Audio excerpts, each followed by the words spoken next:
Sidang perkara nomor 799 Pit B 2022 PN Jakarta Selatan atas nama terdakwa Riki Rizal Wibowo dinyatakan dibuka dan terbuka untuk umum.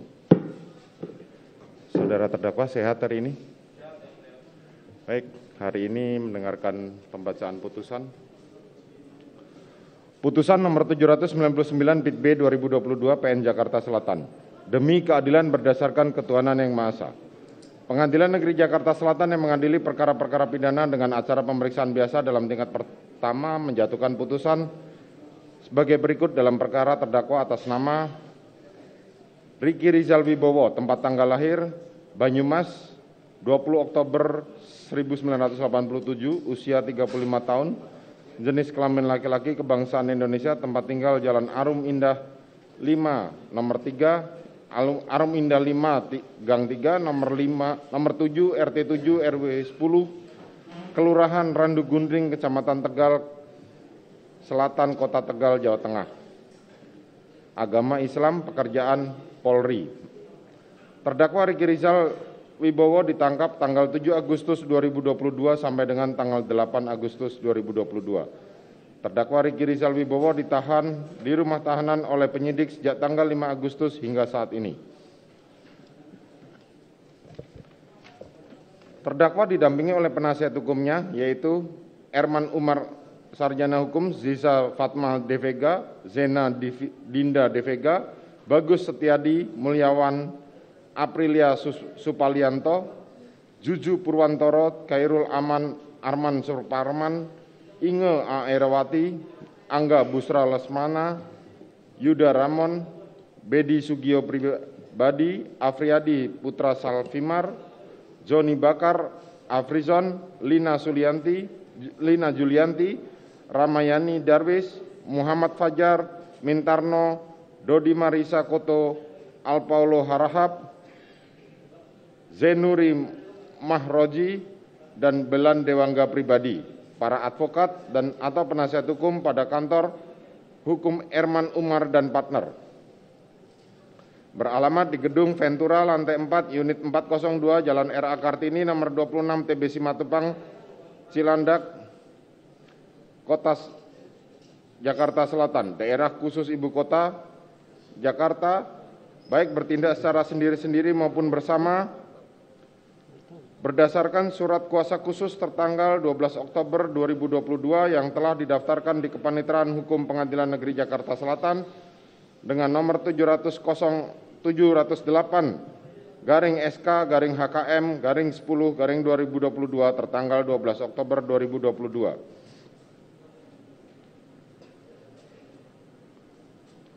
Pengadilan Negeri tersebut setelah membaca penetapan Ketua Pengadilan Negeri Jakarta Selatan nomor 799 Pit B 2022 PN Jakarta Selatan tanggal 10 Oktober tentang penunjukan Majelis Hakim, penetapan Majelis Hakim nomor 799 Pit B 2022 PN Jakarta Selatan tanggal 10 Oktober 2022 tentang penetapan hari sidang, berkas perkara dan surat-surat lain yang bersangkutan. Setelah mendengar keterangan saksi-saksi, ahli dan saksi Ferdi Sambo serta memperhatikan bukti surat dan barang bukti yang diajukan di persidangan, telah pula mendengar pembacaan tuntutan pidana yang diajukan oleh penuntut umum yang pada pokoknya sebagai berikut. 1. Menyatakan terdakwa Riki Rizal Wibowo terbukti bersalah melakukan tindak pidana turut serta melakukan pembunuhan yang direncanakan terlebih dahulu, sebagaimana diatur dan diancam pidana dalam dakwaan primer pasal 340 KUHP junto pasal 55 ayat 1 ke 1 KUHP. Menjatuhkan pidana terhadap terdakwa Riki Rizal Wibowo dengan pidana penjara selama 8 tahun dikurangkan selama terdakwa menjalani tahanan sementara dengan perintah terdakwa tetap ditahan. Menyatakan barang bukti nomor 1 sampai dengan terakhir dikembalikan kepada jaksa penuntut umum untuk dipergunakan dalam perkara-perkara terdakwa lain. 4. Menetapkan supaya terdakwa dibebani membayar biaya perkara sebesar Rp5.000. Telah pula mendengarkan pembelaan terdakwa atau penasihat hukum terdakwa yang pada pokoknya 1. Menyatakan terdakwa Riki Rizal Wibowo tidak terbukti secara sah dan meyakinkan melakukan perbuatan sebagaimana dakwaan primer Pasal 340 KUHP junto pasal 55 ayat 1 ke 1 KUHP maupun dakwaan subsidiar pasal 338 KUHP junto pasal 55 ayat 1 ke 1 KUHP. 2. Membebaskan terdakwa dari segala dakwaan atau setidak-tidaknya membebaskan terdakwa dari tuntutan hukuman. 3. Melepaskan terdakwa dari segala dakwaan atau setidak-tidaknya melepaskan terdakwa dari tuntutan hukuman.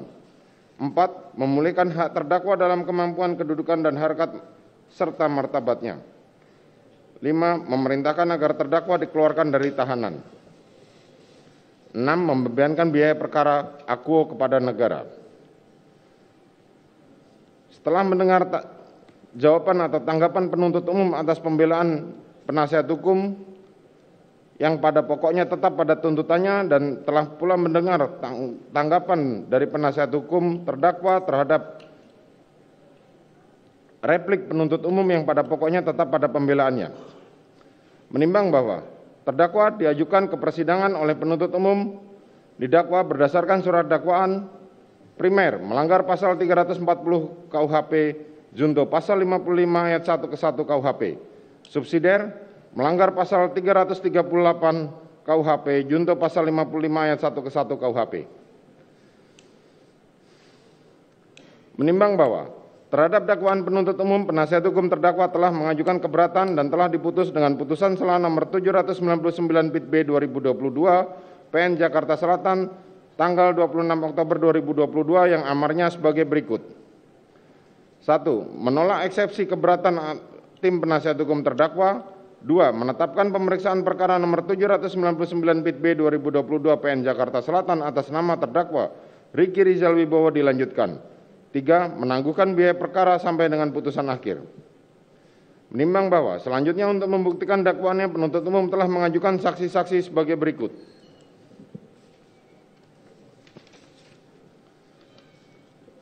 1. Saksi Samuel Huta Barat. 2. Rosti Simanjuntak. 3. Marisa Rizky. 4. Sangga Parobian Sianturi. 5. Devinita Huta Barat. 6. Yuni Artika Huta Barat. 7. Rohani Simanjuntak. 8. Vera Mareta Simanjuntak. Roslin Emika Simanjuntak. Novita Sari Nabean. In Ramwanto Pasaribu. Sangga Parobian Sianturi. Nevi Afrilia, Isbah Askatilawah, Ahmad Syarul Ramadan, Victor Kamang, Bimantoro Jayadi Putro, Daden Miftahul Haq, Adan Romer, Prayogi Iktara Wikaton, Farhan, Susi, Diryanto alias Kodir, Damianos Labakoban alias Damson, Alfonsius Dua Luren, Abdul Somad, Marjuki, Anita Amalia Dwi Agustin, Raditya Adiasa, Ridwan R. Soplanit, Danu Fajar Subekti, Rifaisal Samuel, Martin Gabe, Sulap Abu, Arsyad Daifa Gunawan, Teddy Rehendi, Endra Budi Argana, Reinhard Regen Mendi, Arif Rahman Arifin, Baikuni Wibowo, Cuk Putranto, Agus Nur Patria, Linggom Parasian Siaan, Audi Pratomo, Susanto Haris, Sopan Utomo, Panji Zulfikir Sidik, Richard Eliezer Budiang Lumiu, Kuat Ma'ruf, Beni Ali, Ferdi Sambo, Putri Chandrawati, yang kesemuanya telah memberikan keterangan di bawah sumpah sebagaimana terurai dalam berita acara persidangan dan untuk singkatnya dianggap termuat dalam putusan ini. Menimbang bahwa di persidangan jaksa juga membacakan saksi yang telah diambil sumpahnya di penyidik, yakni berupa saksi Sartini, saksi Rojiah alias Jiah, saksi Sugeng Ketut Wicaksono, dan saksi Novianto Rifai. Menimbang bahwa selanjutnya penuntut umum juga mengajukan ahli, yakni ahli Febrianto Arosyid, ahli Arif Sumirat, ahli Heri Prianto, ahli Vira Samia, ahli Irfan Rofik, ahli Farah Primadani Kauno, ahli Ade Firmansyah Sugaharto, ahli Eko Wahyu Bintoro, ahli Adi Setia, ahli Muhammad Mustafa, ahli Heri Prianto, ahli Reni Kusumawardani, ahli Alfi Sahari, ahli Effendi Saragi, dan ahli Sirajul Umam. yang kesemuanya telah memberikan keterangan di bawah sumpah yang pada pokoknya sebagaimana terurai dalam berita acara persidangan. Menimbang bahwa selanjutnya terdakwa juga mengajukan ahli untuk yang meringankan, yakni ahli Natail L. Nadus Johannes, ahli Firman Wijaya, ahli Solehuddin SHMH, yang kesemuanya telah memberikan keterangan di bawah sumpah yang pada pokoknya sebagaimana terurai dalam berita acara persidangan dan untuk singkatnya dianggap termuat dalam putusan ini. Menimbang bahwa selanjutnya terdakwa telah memberikan keterangan di persidangan sebagaimana terurai di dalam berita acara persidangan dan untuk singkatnya dianggap termuat dalam putusan ini. Menimbang bahwa penuntut umum juga telah mengajukan barang bukti sebagaimana dalam berita acara persidangan.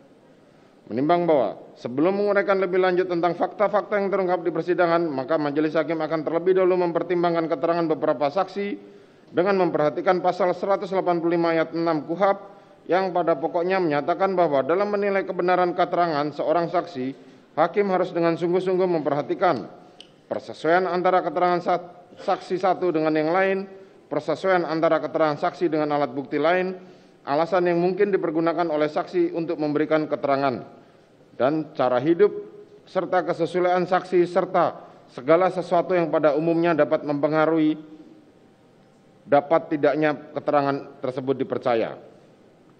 Menimbang bahwa saksi-saksi yang akan dinilai terutama saksi Richard Eliezer Pudiang Lumiu dan saksi Putri Chandrawati serta saksi Ferdi Sambo.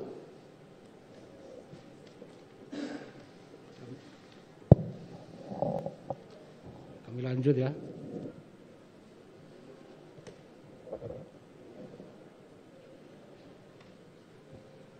Menimbang bahwa saksi Richard Eliezer menerangkan bahwa pada saat pemeriksaan pertama sekali kantor Propos, selanjutnya pemeriksaan di Bareskrim Polri tertanggal 3 Agustus 2023, 4 Agustus 2023, 5 Agustus 2023, sebagaimana tertuang dalam berita acara pemeriksaan pada pokoknya menerangkan bahwa keterangan saksi dalam pemeriksaan tersebut adalah merupakan skenario dari Ferdi Sambo, di mana skenarionya adalah bahwa ada pelecehan seksual di rumah Duren 3 nomor 46.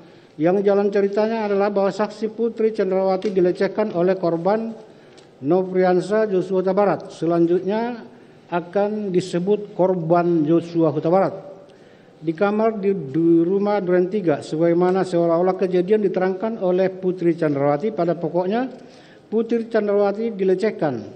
Saksi Chandrawati berteriak dan didengar oleh Richard Eliezer yang berada di lantai 2. Richard Eliezer selanjutnya merespon dan turun ke lantai 1 melalui tangga, dan pada saat saksi berada di putaran tangga, saksi Richard Eliezer melihat korban Joshua Huta Barat sedang berdiri di depan kamar saksi Putri Chandrawati dengan memegang senjata api. Dan saksi tanya, "Kenapa bang?" Baru saja Richard Eliezer tanya, "Kenapa bang?" Lalu Richard Eliezer ditembak dari arah bawah dan saksi menunduk ke kiri. Dalam keadaan tersebut, korban Joshua Huta Barat masih menembak ke arah saksi Richard Eliezer. Dalam situasi tersebut, Richard Eliezer lalu mencabut senjata api dan mengokang. Richard Eliezer lihat korban Joshua Huta Barat, kemudian Richard Eliezer bidik dan menembak satu kali ke arah korban Joshua Huta Barat yang berada di depan kamar Putri Chandrawati, dan korban Joshua Huta Barat masih menembak saksi Richard Eliezer. Menghindar, kemudian Richard Eliezer tembak lagi 2 kali tembakan ke arah korban Joshua Huta Barat yang berada sudah agak maju ke arah kursi pijat. Lalu setelah itu korban Richard Eliezer lihat di dekat kursi pijat korban Joshua Huta Barat tersenggol di kursi pijat dan melihat badannya berputar, dan Richard Eliezer menghindar karena masih ada bunyi tembakan. Dan saksi Richard Eliezer lihat samar-samar bahwa korban Joshua Huta Barat sudah mendekat ke tangga, sudah posisi berlutut kira-kira jarak 2 meter. Lalu Richard Eliezer tembak lagi korban Joshua Huta Barat sebanyak 2 kali dari atas ke arah tubuh korban Joshua Huta Barat. Richard Eliezer tidak ingat lagi pada bagian tubuh mana yang yang mana perkenaannya dalam posisi Richard Eliezer di anak tangga. Bahwa selanjutnya Richard Eliezer duduk di tangga karena masih shock. Richard Eliezer berdiri dan turun ke lantai 1 dan lihat 1 kali ke arah korban Joshua Huta Barat. Kemudian Richard Eliezer terus jalan ke arah kanan dan Richard Eliezer lihat ke arah dapur, muncul terdakwa. Richard Eliezer masih panik dan Richard Eliezer lihat terdakwa melihat korban Joshua Huta Barat dan masih terdengar Putri Chandrawati menangis di dalam kamar, dan beberapa menit kemudian Richard Eliezer lihat datang Ferdy Sambo muncul dari dapur. Lalu Ferdy Sambo tanya ke saksi Richard Eliezer, "Kenapa, Cat? Mana ibu? Mana ibu?" Karena Ferdy Sambo dengar suara Putri Chandrawati di kamar, maka Ferdy Sambo langsung ke kamar. Saksi Ferdy Sambo membawa saksi Putri Chandra keluar. Menimbang bahwa Richard Eliezer dalam persidangan telah merubah keterangan sebagaimana diuraikan di atas dengan alasan bahwa keterangan tersebut dalam kurung tembak-menembak antara saksi dengan korban Joshua Huta Barat diberikan adalah karena arahan dan skenario dari saksi Ferdy Sambo di persidangan saat Richard Eliezer tersebut menerangkan bahwa keterangan tersebut tidaklah benar. Alasan saksi merubah keterangan tersebut adalah saksi tidak mau lagi menutup-nutupi kejadian sebenarnya karena jiwa dan hati saksi merasa tidak tenang dan saksi ingin berkata jujur tanpa ada skenario. Menimbang bahwa Richard Eliezer di persidangan menerangkan bahwa perubahan keterangan tersebut dilakukan sejak tanggal 8 Agustus 2022. Akan tetapi dalam BAP penyidik, Richard Eliezer merubah keterangan termaksud sejak tanggal 6 Agustus 2022. Sehingga majelis hakim berpendapat bahwa perubahan keterangan Richard Eliezer tersebut terjadi sejak 6 Agustus 2022 sebagaimana diterangkan dalam BAP penyidik tersebut di atas. Menimbang bahwa atas perubahan keterangan Richard Eliezer tersebut, majelis hakim berpendapat bahwa keterangan saksi Richard Eliezer tersebut diberikan sejak interogasi yang dilakukan saksi Beni Ali di rumah Duren 3, pemeriksaan di Propos sampai dengan pemeriksaan di Bareskrim Polri sebelum tanggal 6 Agustus 2022 tidak akan dipertimbangkan dan dikesampingkan dalam pembuktian perkara ini. Menimbang bahwa Putri Chandrawati dalam persidangan menyangkut kejadian di Magelang pada pokoknya antara lain menerangkan bahwa 7 Juli 2022 saksi tidak enak badan, naik ke atas, tertidur di kamar. Saksi saat tertidur mendengar suara pintu terbuka, lalu saksi membuka mata melihat korban Joshua Huta Barat ada di dekat kaki saksi. Terus saksi katakan, "Kamu ngapain di sini?" Korban Joshua Huta Barat menghampiri saksi lalu memperkosa saksi. Setelah korban memperkosa saksi, saksi mendengar ada suara orang bercakap-cakap di bawah. Suara itu terdengar jelas. Korban Joshua Huta Barat panik dan bilang, "Tolong, tolong, Bu." Korban Joshua Huta Barat merapikan pakaian saksi Putri Chandrawati karena udah dibuka dan korban Joshua Huta Barat. Lalu korban Joshua Huta Barat menuju pintu dan menutup pintu kamar saksi Putri Chandrawati. Lalu memaksa saksi Putri Chandrawati untuk berdiri dan menarik saksi Putri Chandrawati dari tempat tidur, dan menurut Putri Chandrawati ada orang di tangga tersebut, tapi Putri Chandrawati tidak tahu kenapa saksi tidak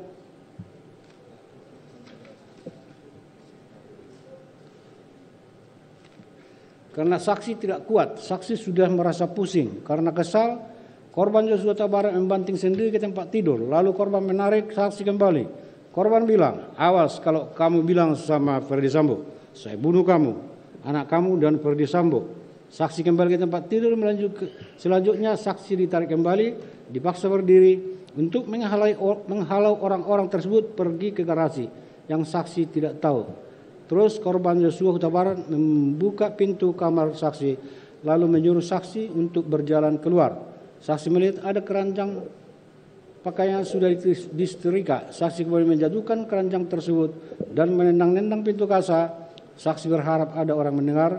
Korban Joshua Huta Barat marah, menarik saksi kembali ke dalam, lalu membawa saksi keluar lagi. Lalu saksi lihat tidak ada orang sekitar tangga, dan selanjutnya korban Joshua Huta Barat melempar saksi ke belakang.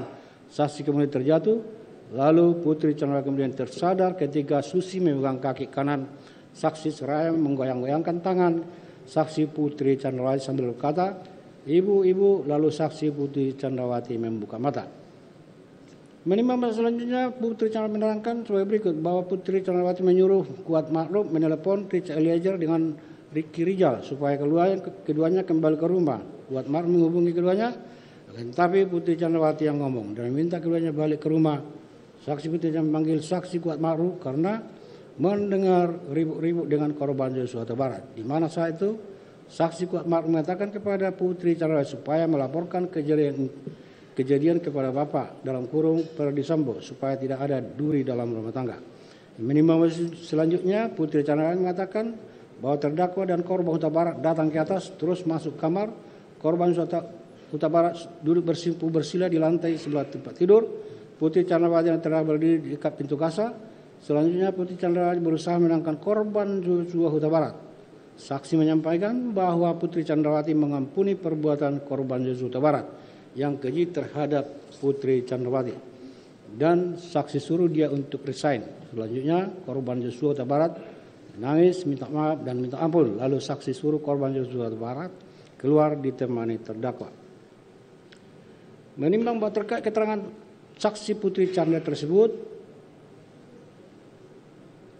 Majelis Hakim mempertimbangkan bahwa menimbang bahwa Putri Chandrawati dalam keterangannya sebagaimana telah diuraikan di atas ternyata bersifat berdiri sendiri, tidak disertai dengan keterangan saksi lainnya, sehingga Majelis Hakim tentu akan menerapkan pasal 24, 25 Undang-Undang Nomor 12 Tahun 2002 tentang kekerasan seksual. Menimbang bahwa dalam ketentuan tersebut dinyatakan bahwa dalam hal keterangan saksi hanya dapat diperoleh dari korban, keterangan saksi yang tidak diketahui di bawah sumpah janji atau keterangan saksi yang diperoleh dari orang lain, kekuatan pembuktiannya dapat didukung dengan keterangan-keterangan yang diperoleh dari orang yang dapat memberikan keterangan yang berhubungan dengan perkara tersebut. C. Saksi yang keterangan berdiri sendiri tetapi ada hubungannya satu dengan lain. C. Ahli yang membuat alat bukti. Menimbang bahwa selanjutnya untuk membuktikan adanya kekerasan seksual adalah A. Alat bukti sebagaimana di dalam hukum acara pidana. Alat bukti lain berupa informasi elektronik. C. Barang bukti yang digunakan untuk melakukan tindak pidana. Menimbang bahwa dalam pasal 24 itu juga disebutkan bahwa termasuk alat bukti keterangan saksi yaitu hasil pemeriksaan terdakwa terhadap saksi dan atau korban pada tahap penyidikan melalui perekaman elektronik, juga surat keterangan psikolog klinis dan atau psikiater dokter spesialis kedokteran jiwa. Menimbang bahwa kalau diteliti kedua keterangan saksi Putri Chandrawati tersebut, di satu sisi saksi menerangkan bahwa korban Joshua Huta Barat telah berbuat keji dan melakukan kekerasan seksual kepadanya. Selanjutnya dalam waktu yang tidak terlalu lama, dalam kurung serta merta saksi Putri Chandrawati menyuruh terdakwa mencari korban Joshua Huta Barat supaya dihadapkan kepadanya. Ternyata saksi Putri Chandrawati tidak perlu waktu yang lama atau tahapan untuk bertemu dengan korban Joshua Huta Barat sebagai pemerkosa atau pelaku kekerasan seksual. Hanya dibutuhkan beberapa saat untuk bertemu dengan korban Joshua Huta Barat. Pertemuan itu juga atas inisiatif saksi Putri Chandrawati. Sementara korban Joshua Huta Barat sendiri sangat enggan dan takut menemui saksi Putri Chandrawati. Akan tetapi atas upaya dan bujukan terdakwa, akhirnya korban bersedia, di mana dalam pertemuan tersebut justru saksi Putri Chandrawati berusaha menenangkan dan mengampuni korban Joshua Huta Barat karena telah berbuat keji dan melakukan kekerasan seksual terhadapnya. Apakah korban kekerasan seksual dalam kurung korban perkosaan menenangkan si pemerkosa? Hal tersebut sangat sulit diterima oleh akal sehat.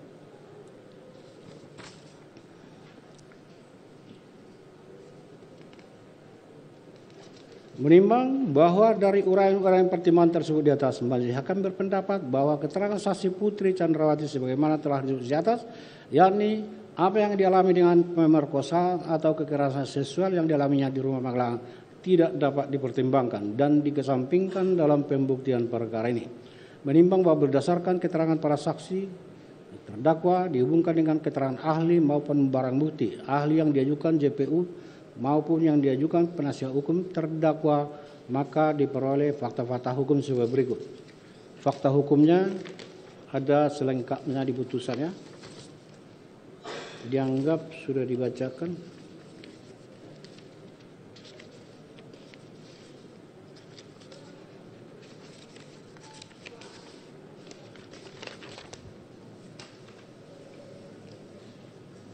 Menimbang bahwa berdasarkan fakta persidangan di atas, kemudian akan dipertimbangkan apakah perbuatan terdakwa memenuhi seluruh unsur tindak pidana yang didakwakan kepadanya. Menimbang bahwa terdakwa Ricky Rijal diajukan ke persidangan dan kepadanya oleh penuntut umum telah didakwa primer melanggar pasal 340 Yunto pasal 55 ayat 1 ke 1 KUH pidana, subsidiar melanggar pasal 338 Yunto pasal 55 ayat 1 KUH pidana.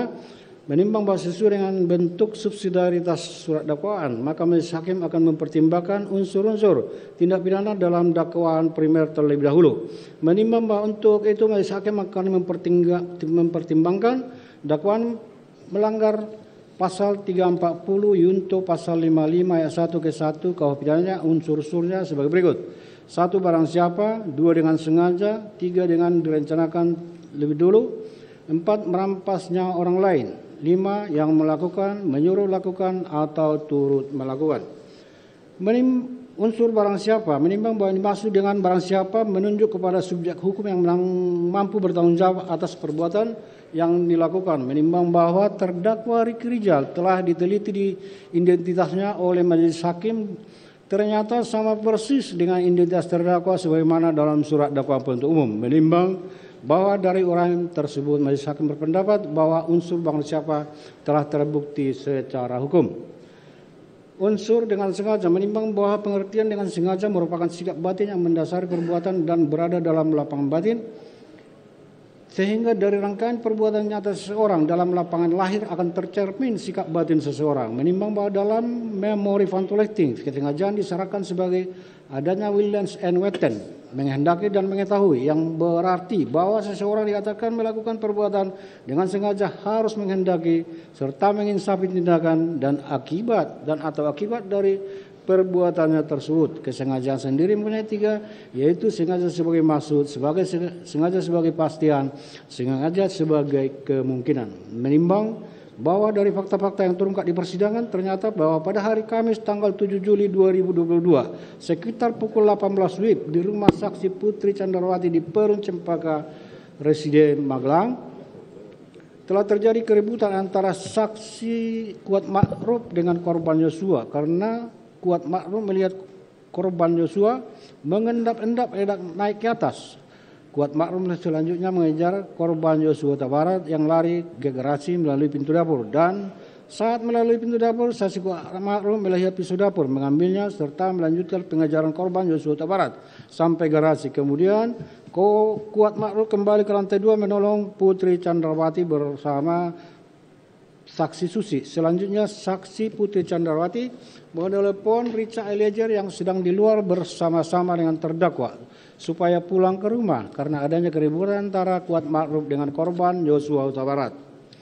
Selanjutnya Putri Candrawati memerintahkan terdakwa untuk memanggil korban Yosua Huta Barat untuk menemui Putri Candrawati di kamarnya. Namun terdakwa yang sudah mengetahui keributan antara korban Yosua Huta Barat dengan Kuat Ma'ruf, di mana Kuat Ma'ruf mengejar korban Yosua Huta Barat dengan membawa pisau, terlebih dahulu mengamankan senjata korban Yosua Huta Barat yang berada di kamar ADC lantai 1.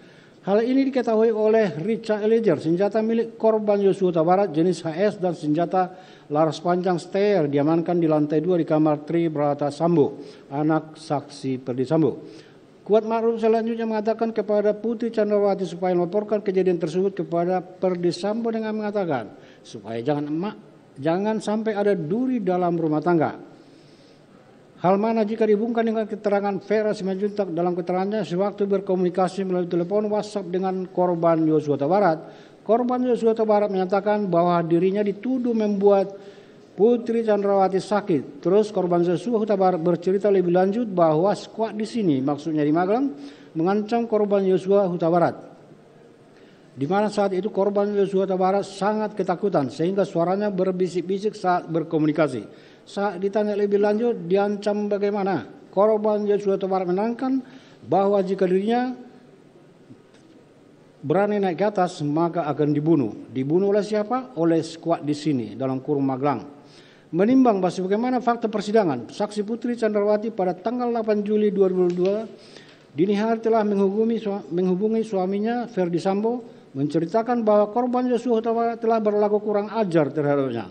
Berhubung dengan itu, tanggal 8 Juli 2020 pagi, Putri Candrawati minta terdakwa mempersiapkan mobil serta mempersiapkan kepulangannya ke Jakarta. Selanjutnya berkaitan kembalinya Putri Candrawati ke Jakarta tersebut, Putri Candrawati telah minta Richard Eliezer dan Kuat Ma'ruf untuk ikut serta. Menimbang bahwa pada tanggal 8 Juli 2022 sekitar jam 10 benar akhirnya rombongan terdakwa berangkat dari rumah Magelang menuju rumah Saguling Jakarta. Terdakwa berada dalam satu mobil yang berbeda dengan Terdakwa berada dalam mobil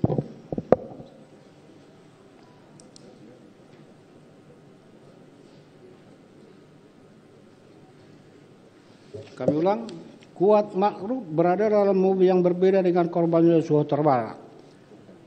Sementara terdakwa berada di dalam mobil yang sama dengan korban Yosua Huta Barat. Menimbang bahwa kenyataannya keberadaan dalam mobil yang berbeda di atas dihubungkan dengan adanya fakta Putri Candrawati telah minta dan mengajak terdakwa dan saksi Kuat Ma'ruf ikut ke Jakarta, bahkan baik Kuat Ma'ruf maupun terdakwa sebagai sopir atas dua buah kendaraan yang berbeda. Hal ini memang telah diketahui dikehendaki Putri Candrawati. Padahal tugas Kuat Ma'ruf adalah mengurus keperluan anak saksi Putri Candrawati yang ada di Magelang, bukan sopir Putri Candrawati. Kuat Ma'ruf juga membawa pisau dapur yang digunakan olehnya mengejar korban Yosua Huta Barat. Tersebut dimasukkan dalam tas lempang warna hitam sebagai bentuk pengamanan di perjalanan bila mana ada keributan lagi dengan korban Yosua Huta Barat. Bahwa selanjutnya rombongan saksi Putri Candrawati juga tiba dari Magelang di rumah Saguling, di mana dalam frame 2A 950 Putri Candrawati kemudian masuk dalam rumah pukul 15 melalui lift menuju lantai 3 dengan mengajak Kuat Ma'ruf. Belakangan Kuat Ma'ruf turun ke lantai melalui tangga samping lift, di mana lantai 3 adalah merupakan area privat keluarga inti yang tidak boleh dimasuki oleh ajudan maupun ART kecuali ada ajakan atau izin dari Putri Candrawati dan Ferdi Sambo. Menimbang bahwa sesuai dengan fakta yang terungkap di persidangan bahwa saksi Kuat Ma'ruf sejak naik ke lantai 3 sampai dengan turun lantai 3 melalui pintu belakang menuju tangga arah dapur, di mana akses keluar pintu lantai 3 harus memakai fingerprint Putri Candrawati dan Ferdi Sambo. Ada sekitar 5 menit. Kami ulang, ada sekitar 3 menit. Ferdi Sambo, Putri Candrawati dan Kuat Ma'ruf bertemu. Selanjutnya Putri Candrawati telah menceritakan di ruang tengah lantai 3 rumah Jalan Saguling kepada Ferdi Sambo suaminya secara detail. Ada pelecehan yang dilakukan korban Yosua disertai isak tangis termasuk bantingan kepada Putri Candrawati 3 kali yang dilakukan korban Yosua Huta Barat, sehingga mengakibatkan Putri Candrawati jatuh terduduk bersandar di ranjang pakaian kotor hingga Ferdi Sambo selaku suami mendengar cerita Putri Candrawati sangat terguncang emosi, marah, geram, serta mengalungkan tangan, menangis, tidak dapat mengerti mengapa korban Yosua Huta Barat yang notabene adalah ajudannya sendiri dapat melakukan perbuatan demikian rupa kepada keluarga Putri Candrawati.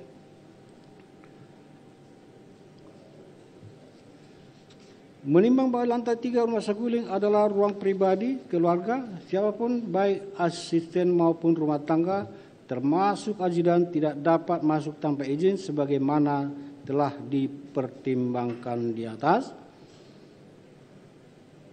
Untuk itu diajaknya Kuat Ma'ruf oleh Putri Candrawati ke lantai 3 rumah Saguling tentulah disebabkan oleh Kuat Ma'ruf dianggap penting oleh Putri Candrawati dan keterangan Kuat Ma'ruf sangatlah penting untuk menambah keyakinan Ferdi Sambo atas kebenaran cerita saksi Putri Candrawati yang telah disampaikan kepada Ferdi Sambo melalui telepon tanggal 8 Juli 2022 dini hari. Apalagi Kuat Ma'ruf telah mengatakan sebelumnya kepada Putri Candrawati Magelang, ibu harus lapor bapak biar di rumah ini tidak ada duri dalam rumah tangga. Bahkan Kuat Ma'ruf sebelumnya juga telah mengejar korban Yosua Huta Barat dengan menggunakan pisau. Menimbang bahwa selanjutnya ketika saksi Beniali, saksi Susanto Haris, Ridwan Suplanit, Rifaisal Sumual maupun Sulak Ambo di Duren 3, saksi Kuat Ma'ruf menyampaikan, saya di atas, saya mau menutup pintu saat terjadi ledakan, saya takut dan saya tiarap. Jawabannya ternyata adalah bagian dari skenario yang selaras dengan skenario yang disampaikan oleh Richard Eliezer. Terdakwa maupun terdakwa maupun Putri Chandrawati. Tentulah jawaban skenario yang disampaikan sesaat setelah kejadian sudah dipersiapkan sebelum tertembaknya Joshua Huta Barat, dan jika dihubungkan dengan diajaknya saksi Kuat Ma'ruf ke lantai 3 oleh Putri Chandrawati menunjukkan bahwa di lantai 3 itulah ada pertemuan dan pembicaraan antara Kuat Ma'ruf, Ferdy Sambo tentang akan dihilangkannya nyawa korban Joshua Huta Barat, termasuk skenario jawaban sebagaimana disampaikan kepada saksi Beni Ali maupun Susanto Haris, Ridwan Soplanit, Rifael Smual maupun Surah Ambo. Menimbang bahwa selanjutnya berdasarkan keterangan saksi Putri Chandrawati di ruang tengah lantai 3 rumah Jalan 9 telah menceritakan kepada saksi Ferdy Sambo suaminya secara detail adanya pelecehan yang dilakukan korban Joshua Huta Barat, termasuk bantingan 3 kali yang dilakukan sehingga mengakibatkan Putri Chandrawati terduduk tersandar di keranjang pakaian kotor, sehingga Ferdy Sambo selaku suami yang mendengar cerita Putri Chandrawati yang disertai dengan tangisan tersebut menjadi terguncang emosi, geram, dan tidak mengerti mengapa korban Joshua Huta Barat yang notabene adalah tujuannya sendiri dapat melakukan perbuatan sedemikian rupa kepada Putri Chandrawati, dihubungkan dengan keterangan saksi Beni Ali Susanto ketika berada di rumah saguling sesaat setelah tertembaknya korban Joshua tanggal 8 Agustus 2022 malam, maupun saksi Arif Rahman pada tanggal 9 Juli 2022, di mana Putri Chandrawati setiap memberikan keterangan diiringi dengan isak tangis yang mengakibatkan Beni Ali maupun Arif Rahman tersentuh, tidak tahan melihat kondisi Putri Chandrawati sehingga tidak melanjutkan meminta keterangan saksi Putri Chandrawati tersebut. Menimbang bahwa sebagaimana fakta persidangan ketika terdakwa menghadap saksi Ferdy Sambo bertanya, "Ada apa di Magelang?" Yang dijawab, "Tidak tahu." Selanjutnya Ferdy Sambo dalam keadaan menangis menyampaikan, "Kalau ibu telah dilecehkan oleh Joshua dan mengatakan akan panggil korban Joshua Huta Barat, kamu backup saya, amankan saya kalau dia melawan. Kamu berani enggak tembak dia?" Dijawab terdakwa, "Tidak berani Pak, karena saya enggak kuat mentalnya." Berhubung karena terdakwa enggak kuat mentalnya menembak korban Joshua Huta Barat, selanjutnya Ferdy Sambo memerintahkan terdakwa memanggil Richard Eliezer, dan ketika Richard Eliezer sudah naik ke lantai 3 bertemu dengan FS, selanjutnya menyuruh Richard Eliezer masuk ke dalam serta minta duduk di sofa, di mana ketika Richard Eliezer sudah duduk, Putri Chandrawati ikut duduk di samping saksi Ferdy Sambo. Menimbang selanjutnya pertanyaan yang sama ditanyakan oleh Ferdy Sambo kepada saksi Richard Eliezer tentang kejadian di Magelang, yang dijawab, "Saya tidak tahu Pak." Setelah itu Ferdy Sambo menjelaskan kepada Richard Eliezer tentang kejadian di Magelang, di mana korban Joshua Huta Barat telah melecehkan Putri Chandrawati. Kemudian Ferdy Sambo menangis yang mengatakan pelecehan yang dilakukan korban Joshua Huta Barat terhadap saksi Putri Chandrawati telah menghina harkat dan martabatnya. Untuk itu Ferdy Sambo mengatakan memang harus dikasih mati anak itu. Menimbang bahwa selanjutnya saya mencondongkan badannya ke depan, Ferdy Sambo memintakan kepada Richard Eliezer, "Nanti kamu yang tembak, saya akan jagain kamu.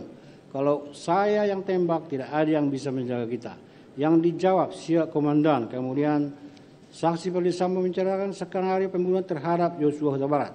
Joshua melecehkan ibu, kemudian ibu tiba-tiba berteriak. Selanjutnya saksi Richard Eliezer datang, Joshua Huta Barat kemudian menembak Richard Eliezer, dan Richard Eliezer membalas menembak Joshua Huta Barat, mengakibatkan korban Joshua Huta Barat meninggal dunia.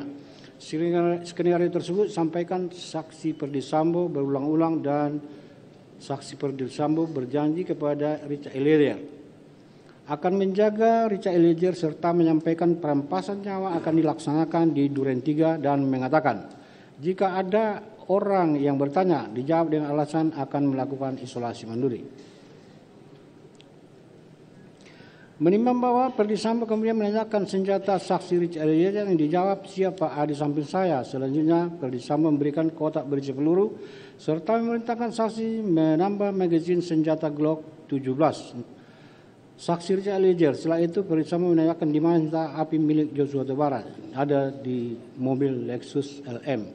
Dan atas perintah saksi Ferdy Sambo, saksi Richard Eliezer turun dari lantai 3 mengambil senjata api AS milik korban Joshua Huta Barat dari dashboard milik mobil Lexus nomor pol B1 MA serta kembali ke lantai 3 menyerahkan kepada Ferdi Sambo.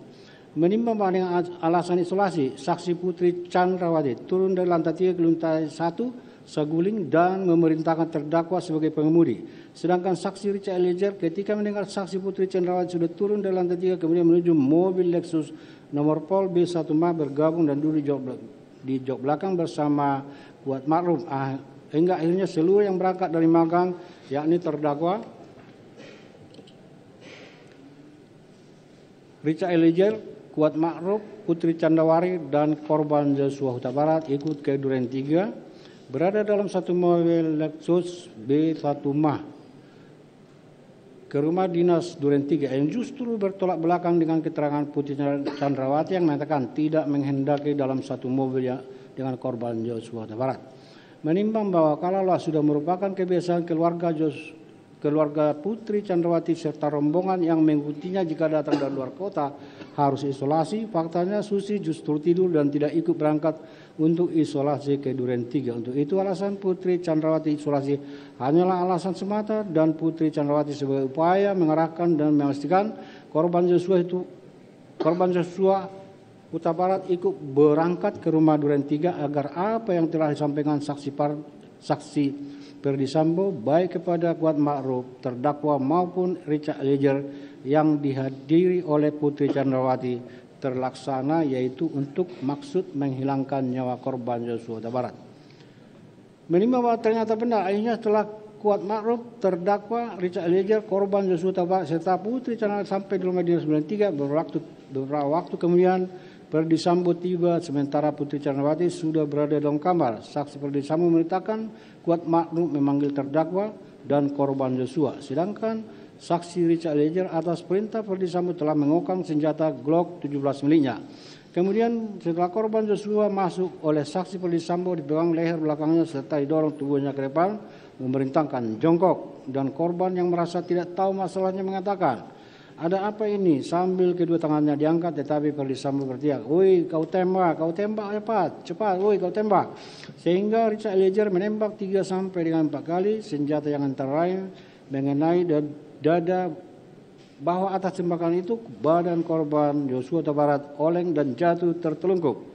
Selanjutnya Ferdi Sambo telah juga maju ke depan dan menembakkan senjata Glock miliknya ke arah kepala bagian belakang korban Joshua.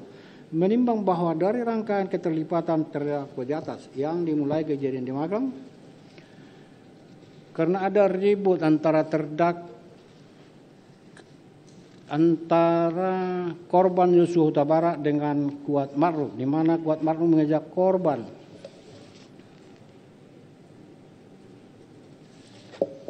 dengan pisau. Atas hal tersebut terdakwa mengamankan senjata korban Joshua Huta Barat, akan tetapi tidak ikut mengamankan pisau saksi Kuat Ma'ruf.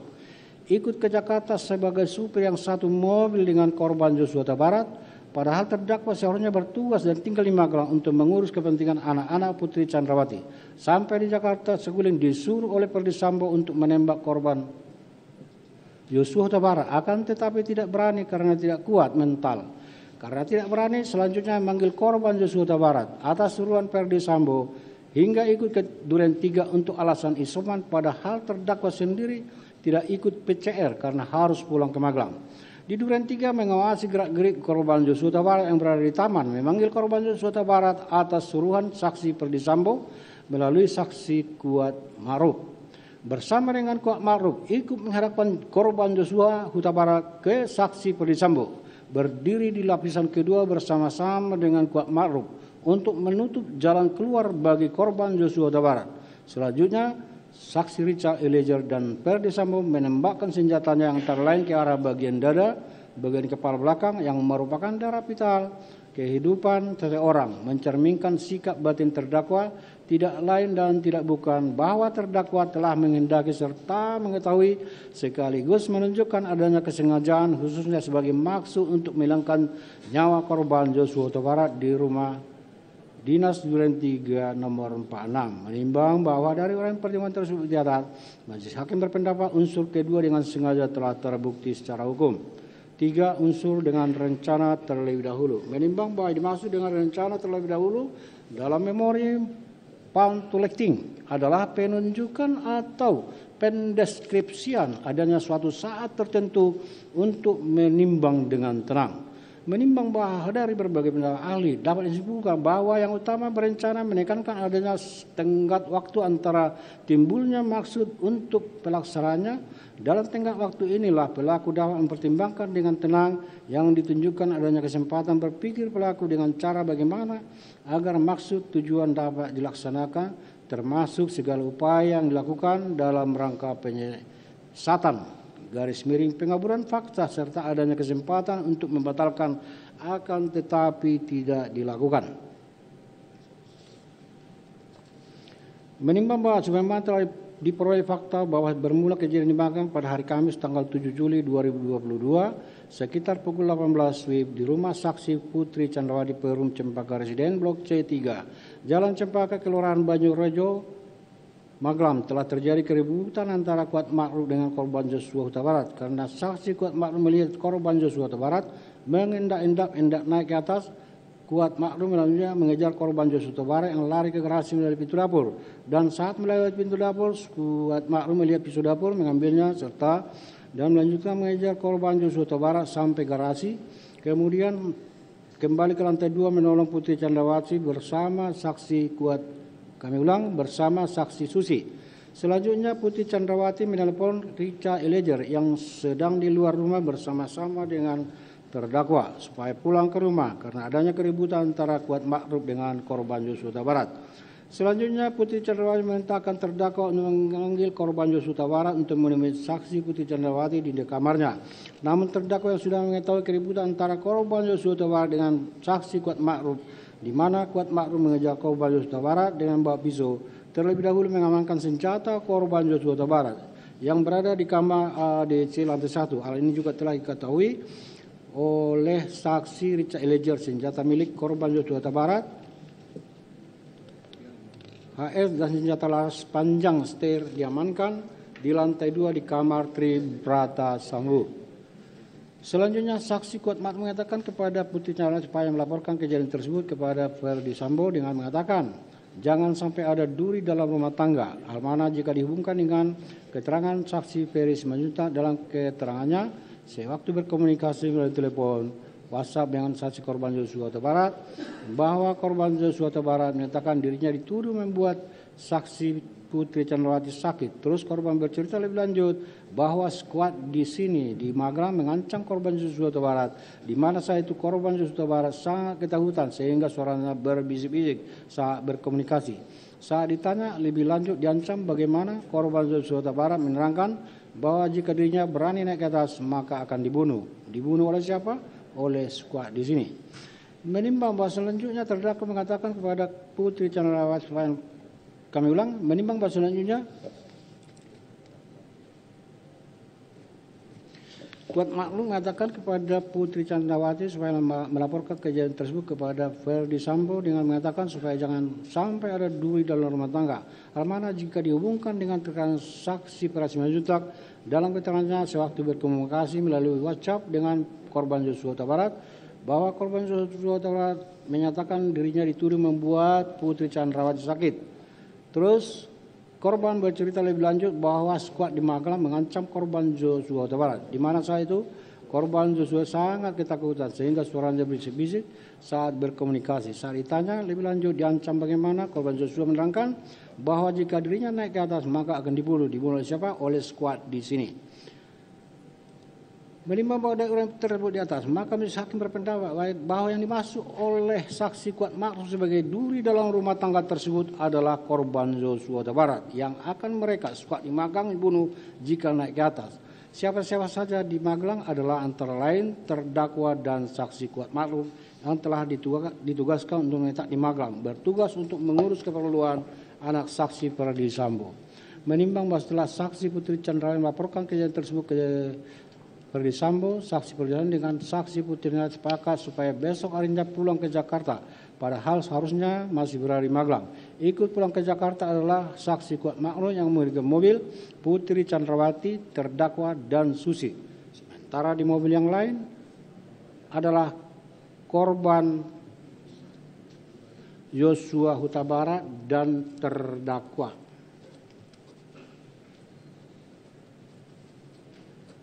Yang mengemudikan mobil, di mana dalam perjalanan pulang tersebut Kuat Makmur juga membawa pisau yang digunakan mengejar korban Joshua Huta Barat dengan dimasukkan ke dalam tas selempang untuk berjaga-jaga mana tahu si korban Joshua Huta Barat melakukan perlawanan akibat keributan yang terjadi sebelum jadi bakang. Sampai di rest area, terdakwa dan korban Joshua Huta Barat berhenti untuk buang air kecil. Menimbang sebagaimana keterangan Putri Chandrawati, korban Joshua Huta Barat adalah Judan yang diperbantukan untuk mendampingi Putri Chandrawati. Karena kedudukan Putri Chandrawati sebagai Bendahara Umum Bayangkari Pusat, kenyataannya korban Joshua Huta Barat tidak hanya diperbantukan kepada Putri Chandrawati sebagaimana Bendahara Umum Bayangkara, akan tetapi kami ulang Bendahara Umum Bayangkari, akan tetapi keterangan berdasarkan keterangan terdakwa Richard Eliezer, saksi Kodir, saksi Dadin, Ajan Romber, korban Joshua juga bertugas mengatur segala keperluan keluarga Putri Chandrawati di Rumah Saguling dan di Rumah Dinas Duren 3. Dan korban Joshua Huta Barat dikenal oleh para saksi sebagai Karungga dalam kurung kepala rumah tangga. Menimbang pada fakta-fakta itu di persidangan, ternyata korban Joshua Huta Barat sebagai Karungga dan diperbentukan sebagai ajudan saksi Putri Chandrawati mulai dari belakang dikejar oleh saksi Kuat Makmur dengan pisau. Kelihatan sekali korban Joshua Huta Barat sudah pasrah mengikuti apa yang Putri Chandrawati CS lakukan tanpa perlawanan, bahkan tidak berdaya ketika dijauhkan dari senjata AS miliknya serta dipisahkan dalam mobil yang berbeda dengan Putri Chandrawati yang justru harusnya korban Joshua Huta Barat kawal sampai di Rumah Saguling. Bahkan ketika berangkat ke Duren 3 dalam satu mobil dengan Putri Chandrawati, tampak korban Joshua Huta Barat sebagai Karungga hanya menunggu dan mengikuti saja tanpa menunjukkan peranan apa-apa.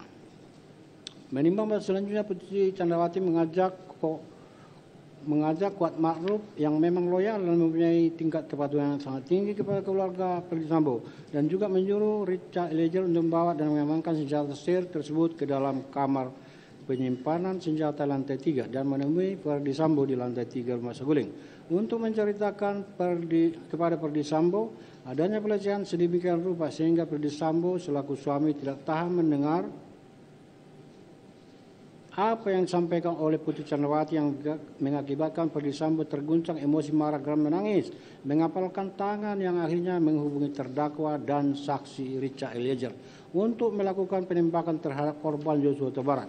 Pembicaraan mana telah dengar oleh dihadiri Putri Chandrawati, bahkan ketika Richard Eliezer menambahkan peluru ke dalam magazin atas perintah Ferdi Sambo tanpa adanya penolakan, padahal pembicaraan menginginkan nyawa korban Joshua Huta Barat merupakan akibat dari cerita Putri Chandrawati kepada Ferdi Sambo suaminya. Untuk itu kehadiran serta sikap yang demikian diketahui Putri Chandrawati juga menghendaki atas apa yang dilakukan terhadap korban Joshua Huta Barat.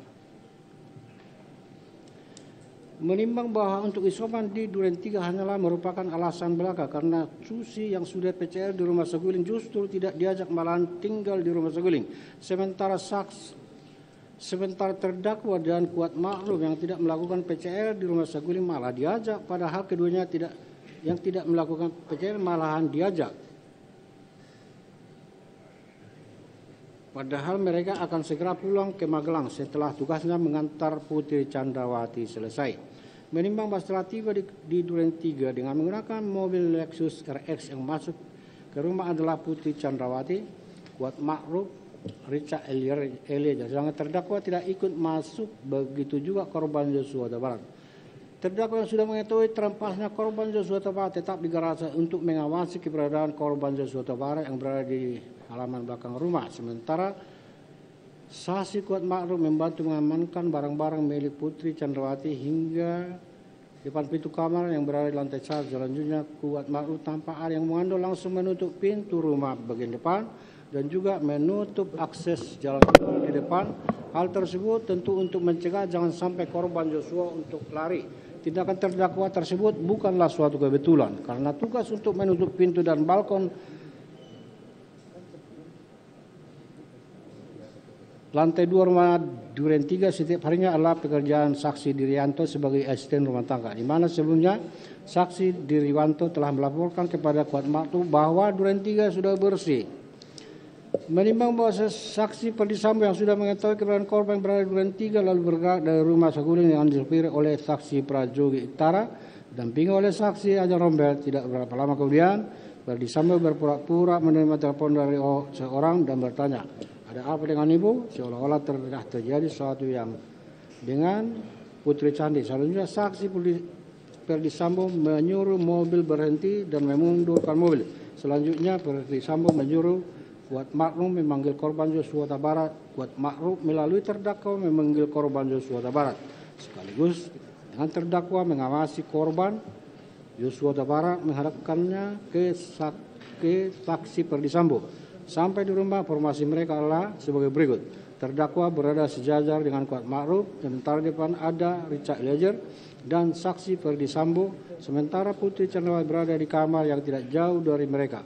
Masuk formasi demikian bukanlah tanpa alasan, tetapi adalah untuk mencegah jangan sampai ada ruang sedikit pun bagi korban Joshua Huta Barat untuk melarikan diri. Selanjutnya Perdi Sambo memegang tengkuk Joshua Huta Barat dan meletakkannya di depan sehingga posisinya adalah bahwa korban Joshua berhadapan langsung dengan mereka berempat. Perdi Sambo memerintahkan korban Joshua Huta Barat yang sudah terdasar itu untuk jongkok. Korban setengah jongkok selain mengangkat kedua tangannya yang disertai ketakutan mundur sedikit dan bertanya, "Apa yang terjadi?" Ketika itu juga Perdi Sambo memerintahkan saksi Richard Eliezer untuk menembak korban Joshua Huta Barat dengan mengatakan, "Woi, tembak, tembak. Kau tembak cepat, woi kau tembak." Saksi Eliezer menembak korban Joshua Huta Barat sebanyak 3 dan 4 kali dengan senjata Glock 17. Korban mengerang kesakitan, oleng, terhempas ke lantai dengan posisi tertelungkup. Saksi Perdi Sambo mendekat dengan senjata Glock menembak korban Joshua Huta Barat. Gerangannya berhenti dan menghilang. Saksi-saksi yang hadir di situ antara lain Richard Eliezer, terdakwa dan Kuat Makruh juga melihat kejadian itu. Karena ruangan tempat kejadian tersebut sangatlah sempit. Menimbang bahwa sebagaimana fakta di persidangan, selama korban Joshua dievakuasi ke rumah sakit Kramat Jati, maka saksi Kuat Makruh terlebih dahulu menunjukkan pisau yang berada dalam tasnya kepada saksi Prajogi, dan dalam interogasi saksi Richard Eliezer telah menyampaikan kepada Benny Ali yang juga telah dengar saksi Santo sampaikan pula kepada Ridwan Sopranit, Faisal Sumual maupun Sulap Ambo di Duren 3 yang mengatakan, "Saya di lantai 2 bersama Bapak Kuat dengan mendengar teriakan ibu minta tolong, selanjutnya turun melalui tangga dan melihat korban Joshua Huta Barat berada di depan kamar ibu dan melihat saya dan terjadilah penembakan." Sedangkan Kuat Makruh mengatakan, "Saya berada di lantai 2 sedang menutup pintu dan mendengar suara tembakan lalu tiarap. Sementara terdakwa menceritakan, saya ada di garasi dan mendengar suara tembakan. Saya sembunyi di balik kulkas yang berada di dapur sambil menunjukkan gerakan sebagaimana saksi sembunyi di belakang kulkas." Menimbang bahwa sisi lain Putri Candrawati juga menyampaikan skenario kepada saksi Benny Ali dan Susanto di rumah Saguling tanggal 8 Juli 2022 malam, serta kepada saksi Arif Rahman pada tanggal 9 Juli 2022 berkaitan dengan kejadian Duren 3 di mana saat itu Putri Candrawati baru pulang dari magang langsung masuk ke rumah Saguling, masuk kamar, duduk santai, pakai celana pendek. Saya itu adalah korban Joshua masuk melakukan pelecehan, yaitu meraba-raba paha. Saksi Putri Candrawati teriak, saat teriak korban Joshua keluar dan mendengar suara letusan. Skenario mana saat disampaikan oleh saksi Putri Candrawati diselingi isak tangis demikian rupa, sehingga Benny Ali maupun Arif Rahman terbak perasaannya melihat keadaan Putri Candrawati menjadi iba, prihatin atas kejadian yang menimpa Putri Candrawati serta tidak mampu memberi pertanyaan lebih lanjut sehingga diakhiri dan pamit meninggalkan rumah. Menimbang bahwa ternyata cerita bohong skenario yang disampaikan masing-masing sesaat setelah kejadian di rumah Duren 3 oleh Kuat Makruh, terdakwa Richard Eliezer maupun Putri Candrawati, termasuk tindakan ganti piyama dan celana maupun langisan yang dilakukan Putri Candrawati ternyata satu dengan lainnya selaras dan bersesuaian serta membentuk suatu cerita yang seolah-olah utuh. Untuk itulah tentu cerita yang demikian tidak begitu saja muncul dan bukan suatu kebetulan akan tetapi sudah diatur sebelumnya. Menimbang bahwa untuk skenario yang disampaikan terdakwa Kuat Ma'ruf maupun Putri Chandra sesaat setelah kejadian telah menunjukkan skenario tersebut sudah ada sebelum korban Joshua Huta Barat ditembak, dan dapat dipastikan skenario cerita bohong dibuat di rumah Saguling, tepatnya di lantai 3, amanat selaras dan sesuai dengan keterangan Richard Eliezer bahwa Ferdy Sambo telah menyampaikan skenario berulang-ulang kepadanya di rumah Saguling lantai 3. Menimbang bahwa berdasarkan seluruh pertimbangan di atas telah dapat diketahui timbulnya maksud menghilangkan nyawa korban Joshua Huta Barat dilakukan Saguling dari rangkaian perbuatan terdakwa yang mengamankan senjata HS milik korban Joshua Huta Barat karena alasan telah terjadi keributan sebelumnya antara korban Joshua Huta Barat dengan Kuat Ma'ruf. Terdakwa tidak mengamankan pisau Kuat Ma'ruf tersebut, malah pisau tersebut tetap berada di dalam kekuasaan Kuat Ma'ruf yang disimpan dalam tas selempang dan dibawa ke Jakarta. Terdakwa dan saksi Kuat Ma'ruf ikut ke Jakarta, padahal keduanya memiliki tugas untuk menjaga dan mengurus rumah tangga anak-anak Ferdy Sambo. Terdakwa yang ikut ke Jakarta mengemudi mobil L1973ZX korban berada di sebelahnya. Hal tersebut adalah untuk memudahkan dalam pengawasan dan memantau keberadaan korban Joshua Huta Barat. Turun di rest area, tetap mendampingi korban Joshua Huta Barat saat ke toilet. Sampai di rumah Saguling, Putri Chandrawati naik ke lantai 3 bersama dengan Kuat Ma'ruf. Ferdy Sambo melalui HT memanggil terdakwa supaya naik ke lantai 3. Terdakwa sampai lantai 3. Ferdy Sambo bertanya kepada terdakwa, ada kejadian apa di Magelang? Terdakwa tidak tahu. Ibu sudah dilecehkan oleh korban Joshua, kata Ferdy Sambo. Kamu berani enggak tembak Joshua? Tidak berani Pak, karena saya enggak kuat mental. Enggak apa-apa, tapi kalau dia melawan kamu backup saya di duren 3. Perkataan tersebut tidak dibantah oleh terdakwa. Selanjutnya Ferdy Sambo minta terdakwa supaya memanggil saksi Richard Eliezer. Terdakwa memanggil saksi Richard Eliezer. Cat dipanggil Bapak di lantai 3, naik lift saja. Richard Eliezer selanjutnya naik ke lantai 3 bertemu dengan Ferdy Sambo, dan dalam pertemuan tersebut Ferdy Sambo memberikan perintah kepada saksi Richard Eliezer untuk menembak korban Joshua Huta Barat. Menimbang bahwa terdakwa setelah mendapat tawaran dari saksi Ferdy Sambo untuk menembak korban Joshua tetapi tidak menolak. Kami ulang, menimbang bahwa terdakwa setelah mendapat tawaran dari saksi Ferdy Sambo untuk menembak korban tetapi menolak karena tidak kuat mental, tapi tidak menolak untuk membackup Ferdy Sambo kalau saksi Joshua melawan. Hemat majelis adalah merupakan perwujudan kehendak yang sama antara saksi Ferdy Sambo dengan terdakwa, saksi Putri Chandrawati,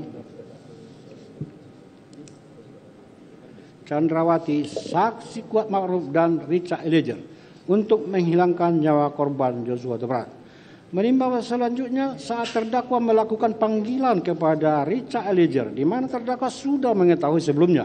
Tujuan panggilan tersebut ternyata tidak menceritakan kepada Richard Eliezer bahwa terdakwa sendiri baru saja disuruh oleh Ferdy Sambo untuk menembak korban Joshua Huta Barat. Namun terdakwa menolak karena tidak kuat mentalnya.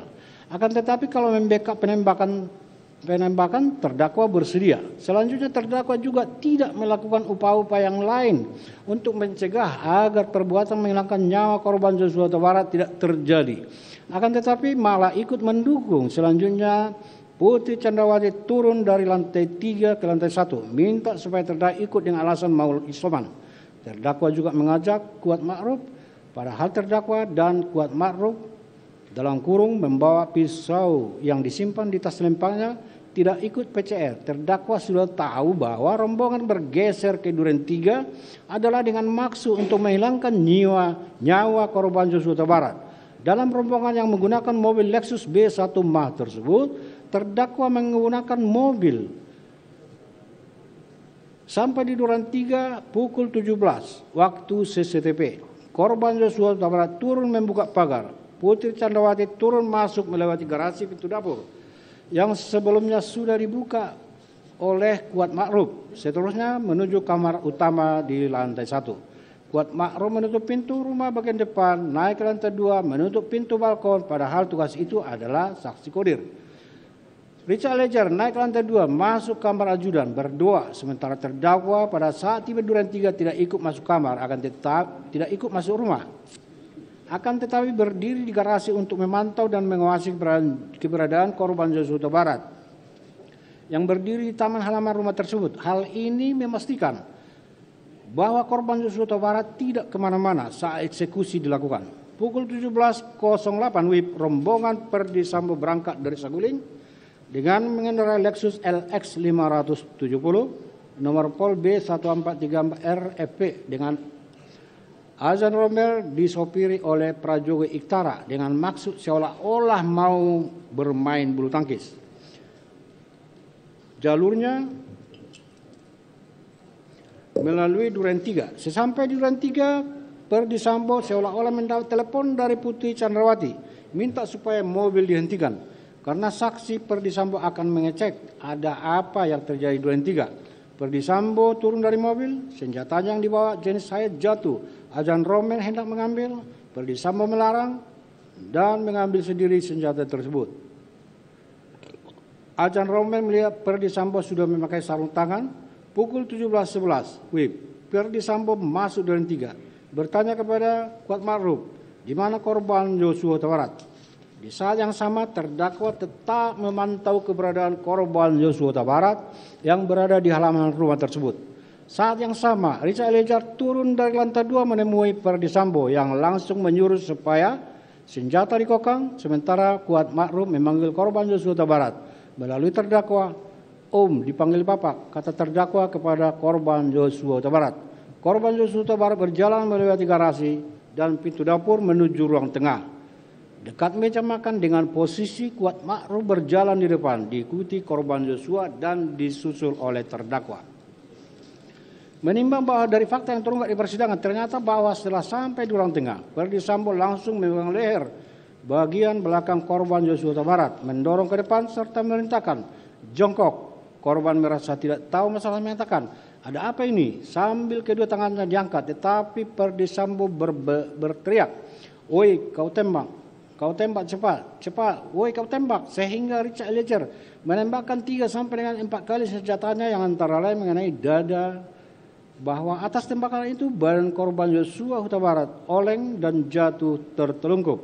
Selanjutnya Perdi Sambo telah juga maju ke depan dan menembakkan senjata Glock miliknya ke arah kepala bagian belakang korban Joshua Huta Barat. Menimbang bahwa dari rangkaian keterlibatan terdakwa di atas yang dimulai kejadian di Magang, bertemu dengan saksi putri lantai 2, mengamankan senjata Joshua karena ada keributan antara Joshua dengan Kuat Ma'ruf, ikut pula ke Jakarta satu mobil dengan korban Joshua sampai di terdakwa bertemu dengan Perdi Sambo, di mana dalam pertemuan saksi Perdi Sambo berkata ada kejadian awal di Magelang.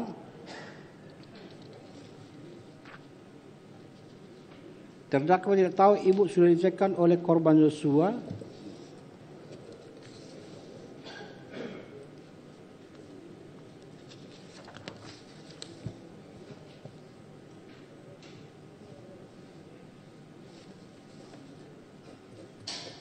Menimbang bahwa dari rangkaian perbuatan atau tindakan terdakwa tersebut, terdakwa mempunyai ruang waktu antara munculnya maksud membunuh korban dengan pelaksanaannya.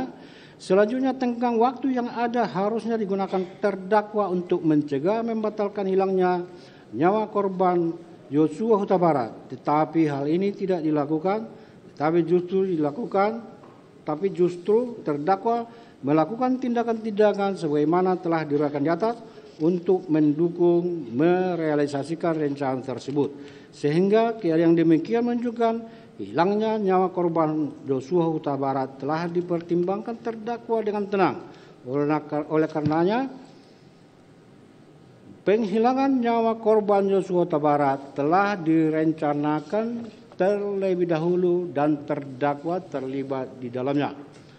Menimbang bahwa dari uraian pertimbangan tersebut, majelis hakim berpendapat unsur ketiga telah terbukti secara hukum. Unsur melawan Kami ulang, unsur merampas nyawa orang lain.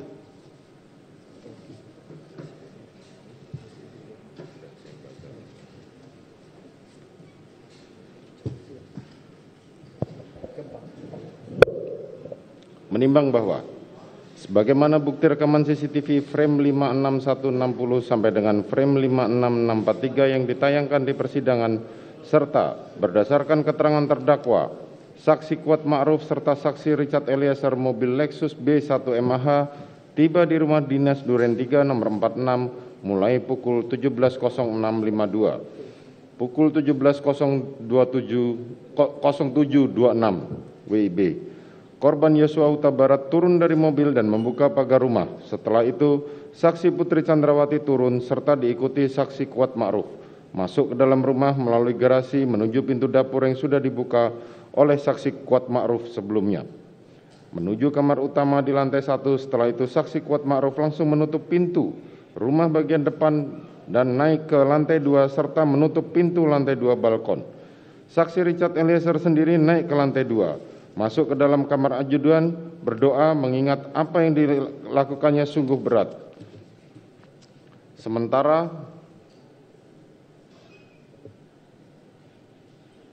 Sementara terdakwa tidak masuk ke dalam rumah dinas Duren 3 nomor 46, tetapi tetap berdiri di garasi rumah untuk memantau pergerakan korban Yosua Huta Barat yang berdiri di taman halaman rumah dinas Duren 3 nomor 46. Menimbang bahwa beberapa waktu lalu kemudian, tepatnya sekitar pukul 17.10 dengan mengendarai mobil Lexus LX 570 hitam nomor B1434 RFP, saksi Ferdi Sambo, saksi Adnan Romer, dan saksi Prayogi Iktara Wikaton sebagai sopir yang dikawal dengan saksi Farhan Sabilah, pengawal motor saksi Ferdi Sambo. Sampai di pertigaan Jalan Duren 3 terdengar suara saksi Ferdi Sambo yang memegang HP. Halo, halo, serta bertanya kepada saksi Adnan Romer dan saksi Prayogi, ada apa dengan ibu? Berhenti, berhenti. Berhubung dengan itu, saksi Prayogi menghentikan mobil. Selanjutnya, saksi Adnan Romer turun lebih dahulu. Kemudian mobil berjalan maju melewati pintu pagar samping rumah dinas Duren 3 nomor 46. Setelah itu, saksi Ferdi Sambo menyuruh saksi Prayogi Iktara menghentikan mobil. Setelah melewati depan rumah dinas Duren 3 nomor 46. Setelah berhenti, saksi Ferdi Sambo bergegas turun dari mobilnya, di mana senjata api yang dibawanya terjatuh. Melihat kejadian itu, saksi Adnan Romer berinisiatif hendak mengambilkan, akan tapi dicegah oleh saksi Ferdi Sambo dengan mengatakan, biar saja saya yang ambil. Senjata api kemudian diambil oleh saksi Ferdi Sambo dan dimasukkan ke dalam kantong celana sebelah kanan yang menurut saksi Adnan Romer adalah senjata jenis HS. Menimbang bahwa sebagaimana fakta persidangan setelah saksi Ferdi Sambo masuk ke rumah dan bertemu dengan saksi Kuat Ma'ruf di lantai 1 dengan nada tinggi mengatakan, "Wat, mana Ricky dan Yosua? Panggil." Di saat yang bersamaan saksi Richard Eliezer yang mendengar suara saksi Ferdi Sambo langsung turun ke lantai 1 menemui saksi Ferdi Sambo dan berdiri di samping kanan saksi Ferdi Sambo. Lalu saksi Ferdi Sambo mengatakan kepada saksi Richard Eliezer, "Kokang senjatamu." Setelah itu saksi Richard Eliezer mengokang senjatanya dan menyelipkan di pinggang sebelah kanan. Menimbang bahwa atas perintah saksi Ferdi Sambo, saksi Kuat Ma'ruf keluar melalui pintu dapur menuju garasi dan menghampiri terdakwa yang berdiri di dekat garasi, di dekat bak sampah dengan mengatakan, "Om, dipanggil Bapak sama Yosua." Mendengar perkataan tersebut, terdakwa menghampiri korban Yosua Huta Barat yang sedang berada di halaman samping rumah serta memberitahu kepada korban Yosua Huta Barat bahwa dirinya dipanggil saksi Ferdi Sambo. Kemudian atas penyampaian terdakwa tersebut, korban Yosua Huta Barat berjalan masuk ke dalam rumah melewati garasi dan pintu dapur menuju ruang tengah dekat meja makan diikuti terdakwa maupun saksi Kuat Ma'ruf. Menimbang bahwa dari fakta hukum yang ternyata sesampainya di ruangan tengah dekat meja makan, saksi Ferdi Sambo langsung memegang leher bagian belakang korban Yosua Huta Barat, mendorong ke depan sehingga posisinya tepat berada di depan tangga, berhadapan dengan saksi Ferdi Sambo.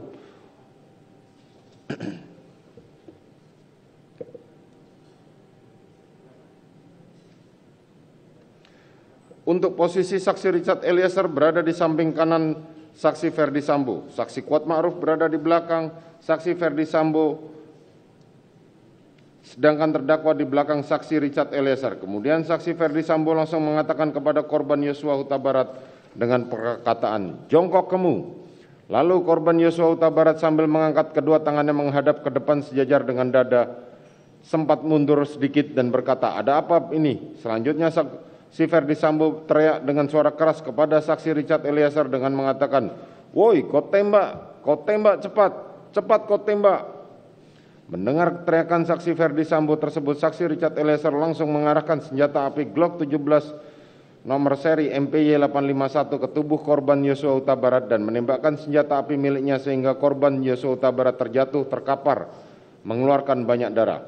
Penembakan yang dilakukan oleh saksi Richard Eliezer tersebut menimbulkan luka tembak masuk pada dada sisi kanan masuk ke dalam rongga hingga menembus paru dan bersarang pada otot sela iga ke-8 kanan bagian belakang yang menimbulkan sayatan pada bagian punggung. Luka tembak masuk pada bahu kanan menyebabkan luka tembak dan seterusnya. Menimbang bahwa selanjutnya saksi Ferdi Sambo maju ke depan ke arah korban Yosua Huta Barat dan saksi Richard Eliezer juga melihat saksi Ferdi Sambo menembak menggunakan senjata api jenis Glock ke arah korban Yosua Huta Barat yang sudah tertelungkup bersimbah darah dan masih mengeluarkan suara erangan. Tembakan mana yang dilakukan tepat menembus kepala bagian belakang sisi kiri korban Yosua Huta Barat, tembus melalui hidung mengakibatkan adanya luka bakar pada kuping hidung sisi kanan. Lintasan anak peluru telah mengakibatkan rusaknya tulang dasar tengkorak pada dua tempat yang mengakibatkan kerusakan tulang dasar rongga bola mata bagian kanan dan menimbulkan resapan darah pada kelopak mata kanan yang lintasan anak peluru telah menimbulkan kerusakan pada batang otak. Menimbang bahwa kedua tembakan yang dilakukan oleh saksi Richard Eliezer maupun saksi Ferdi Sambo di daerah fatal itu menyebabkan korban Nofriansah Yosua Huta Barat meninggal dunia sebagaimana visum et repertum nomor R/082/SK H/7 Romawi 2020 IKF tanggal 14 Juli 2022 yang dibuat dan ditandatangani oleh saksi Dr. Farah P. Karo, SPFM dan Dr. Asri M. Pralebda, SPFM, dokter spesialis forensik dan mediko legal pada Rumah Sakit Bayangkara tingkat 1 Pusdokes Polri, yang antara lain telah menyimpulkan bahwa sebab matinya korban Yosua Huta Barat adalah akibat kekerasan senjata api di daerah kanan telah menembus paru. Kekerasan senjata api pada kepala bagian belakang secara tersendiri juga bersifat fatal dan dapat menyebabkan kematian. Menimbang bahwa dengan demikian apa yang dimaksud tujuan dan maksud terdakwa yang telah direncanakan terlebih dahulu tercapai untuk merampas atau menghilangkan nyawa korban Nofriansah Yosua Huta Barat di rumah dinas Duren 3 nomor 46 tercapai. Menimbang bahwa berdasarkan pertimbangan di atas unsur keempat di sini pun telah terbukti. 5. Unsur melakukan, menyuruh melakukan atau turut melakukan. Menimbang bahwa memori van Tolechting mendefinisikan bahwa orang yang turut serta melakukan atau medepleker sebagai orang yang dengan sengaja turut berbuat dan turut mengerjakan terjadinya sesuatu. Menimbang bahwa di dalam ajaran turut serta ini adanya meeting of mind atau kesamaan kehendak antara pelaku satu dengan pelaku lainnya sesuai dengan perannya masing-masing, maka syaratnya sudah terpenuhi. Bukan harus ada pertemuannya, harus adanya pertemuan rapat bersama bersepakat menghilangkan nyawa korban. Dan masing-masing harus melakukan suatu perbuatan yang langsung mengakibatkan nyawa orang lain hilang.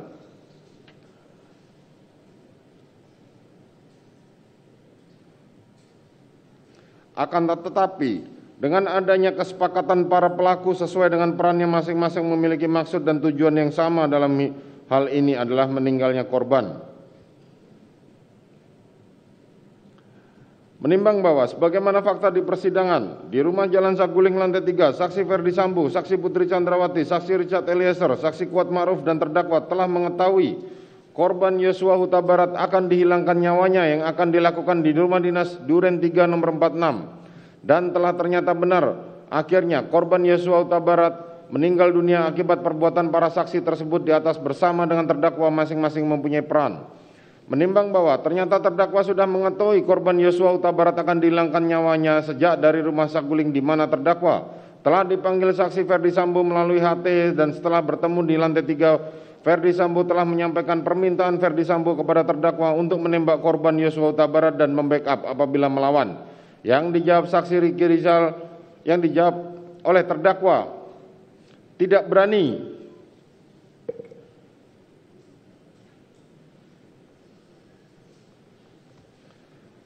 tidak berani menembak karena tidak kuat mentalnya, akan tetapi untuk membackup terdakwa tidak menolak. Menimbang bahwa dari jawaban tergugat yang mengatakan tidak berani karena tidak kuat mentalnya, menurut majelis hakim bukan berarti terdakwa tidak menghendaki agar korban Nofriansah Huta Barat meninggal dunia. Hanya tidak berani dan tidak kuat mentalnya apabila dilakukan oleh terdakwa sendiri. Terbukti ketika diperintah saksi Ferdi Sambo memanggil Richard Eliezer, terdakwa memanggil tanpa memberitahukan apa yang telah disampaikan Ferdi Sambo kepada saksi Richard Eliezer, sehingga menunjukkan dipanggilnya saksi Richard Eliezer tentulah terdakwa mengetahui bahwa Richard Eliezer akan diminta saksi Ferdi Sambo untuk melakukan penembakan terhadap korban Yosua Huta Barat. Apabila melawan, maka tugas terdakwa adalah untuk membackup di rumah yang dilakukan di Jalan Duren 3. Menimbang bahwa selanjutnya terdakwa telah menjadi sopir mobil Lexus B1MAH dari rumah Saguling menuju rumah dinas Duren 3, di mana di dalamnya ada korban Yosua Huta Barat, saksi Richard Eliezer, saksi Kuat Ma'ruf serta terdakwa, dan belakangan di Duren 3 terdakwa atas perintah Ferdi Sambo melalui saksi Kuat Ma'ruf telah memanggil korban Yosua Huta Barat yang saat itu berada di taman samping rumah. Terdakwa ikut mengawal masuk saksi korban berdiri di baris kedua di belakang saksi Ferdi Sambo dan saksi Richard Eliezer sebagai pelapis kedua. Mana tahu korban Yosua Huta Barat melawan hingga terjadi penembakan yang dilakukan oleh saksi Richard Eliezer dan saksi Ferdi Sambo. Hal tersebut keseluruhannya adalah perbuatan terdakwa dalam membackup terlaksananya rencana menghilangkan nyawa korban Yosua Huta Barat. Menimbang bahwa peran saksi Kuat Ma'ruf adalah sebagai berikut. Sesampainya di rumah Saguling diajak saksi Putri Chandrawati ke lantai 3 dihubungkan dengan kejadian Magelang. Dalam hal ini saksi Kuat Ma'ruf sudah tidak suka pada korban Yosua Huta Barat. Ditindaklanjuti saksi Kuat Ma'ruf yang ikut berangkat ke rumah dinas Duren 3 bersama satu mobil Lexus B1MH dengan saksi Putri Chandrawati, saksi Richard Eliezer, korban Yosua Huta Barat yang disopiri terdakwa dengan alasan isolasi. Padahal saksi Kuat Ma'ruf tidak ikut PCR dan harus segera pulang ke Magelang. Sesampainya di rumah dinas Duren 3, terdakwa tanpa dikomando telah pula naik ke lantai 2, menutup gorden dan pintu, serta turun ke lantai 1 dengan melakukan hal yang sama. Yang maksudnya tentulah adalah untuk mengamankan situasi, agar apa yang terjadi di dalam rumah dinas Duren 3 tidak diketahui orang luar, setidak-tidaknya tidak mencurigakan. Apalagi telah ternyata saksi Dirwanto menyampaikan kepada saksi Kuat Ma'ruf bahwa rumah dinas Duren 3 sudah bersih dan siap digunakan untuk yang menunjukkan bahwa saksi Kuat Ma'ruf berperan dalam menyiapkan tempat serta mengamankan situasi dilaksanakan penghilangan nyawa korban Yosua Huta Barat. Memanggil korban Yosua Huta Barat yang saat itu sedang berada di taman samping rumah dinas melalui terdakwa, ikut mengawal masuk saksi korban berdiri di baris kedua di belakang saksi Ferdi Sambo dan saksi Richard Eliezer sebagai pelapis kedua. Mana tahu korban Yosua Huta Barat melawan, sehingga terjadi penembakan yang dilakukan oleh saksi Richard Eliezer dan saksi Ferdi Sambo. Menimbang bahwa demikian pula saksi Ferdi Sambo telah menyampaikan di rumah Saguling lantai 3 serta memerintahkan baik kepada terdakwa maupun kepada saksi Richard Eliezer, yang akhirnya saksi Richard Eliezer lah yang melakukan penembakan terhadap korban Yosua Huta Barat di rumah dinas Duren 3 dan telah pula meminta saksi Richard menambah peluru dalam senjata Glock 17. Selanjutnya telah pula dengan alasan akan bermain badminton di rumah salah satu mantan petinggi Polri yang memang sudah diagendakan. Tetapi kenyataannya telah berhenti dan berpura-pura menerima telepon dari saksi Putri Chandrawati dan mengucapkan halo, halo ketika berada di pertigaan Duren 3 serta mengatakan kepada saksi Adan Romer dan saksi Prayogi yang mengemudikan, "Ibu kenapa? Berhenti, berhenti."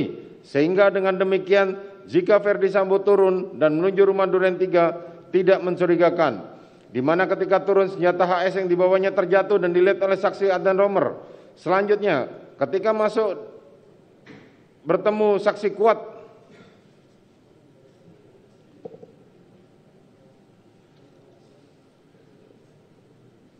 saksi Kuat Ma'ruf langsung memerintahkan agar saksi Kuat Ma'ruf memanggil terdakwa dan korban Yosua Huta Barat. Dan akhirnya setelah masuk korban Yosua Huta Barat dipegang leher belakangnya serta didorong ke depan serta berteriak, "Jongkok!"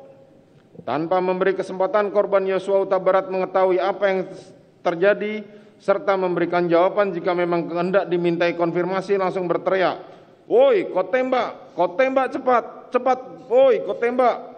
Yang ditujukan kepada saksi Richard Eliezer, yang sebelumnya telah diminta saksi Ferdi Sambo mengokang senjatanya sebelum korban Yosua Huta Barat dipanggil masuk oleh terdakwa. Sehingga saksi Richard Eliezer menembakkan senjata Glock 17 miliknya sebanyak 3 sampai dengan 4 kali ke arah korban Yosua Huta Barat. Kemudian saksi Ferdi Sambo telah pula menembakkan senjata Glock yang dibawanya ke arah korban Yosua Huta Barat serta kemudian dengan senjata HS menembak ke arah dinding atas tangga beberapa kali serta menembakkan ke arah dinding di atas televisi serta terakhir menempelkan senjata HS. Kita skor sebentar ya, dengarkan suara adzan.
Skor saya cabut, sidang saya lanjutkan kembali. Kemudian saksi Ferdi Sambo telah pula menembakkan senjata Glock yang dibawanya ke arah korban Yosua Huta Barat serta kemudian dengan senjata HS menembak ke arah dinding atas tangga beberapa kali serta menembakkan ke arah dinding di atas televisi serta terakhir menempelkan senjata HS ke jari tangan korban Yosua Huta Barat serta meletakkan senjata HS tersebut di samping dekat tangan kiri jenazah korban Yosua Huta Barat. Menimbang bahwa selanjutnya saksi Richard Eliezer perannya sangat terlihat sejak bersedianya untuk menembak korban Yosua Huta Barat atas permintaan saksi Ferdi Sambo di Saguling lantai 3 dan menambah peluru Glock 17 miliknya. Atas pemberian dan permintaan Ferdi Sambo selanjutnya telah berangkat ke rumah dinas Duren 3 bersama dengan terdakwa korban Yosua Huta Barat serta terdakwa dalam satu mobil Lexus B nomor B1MH yang disopiri oleh terdakwa Riki Rizal.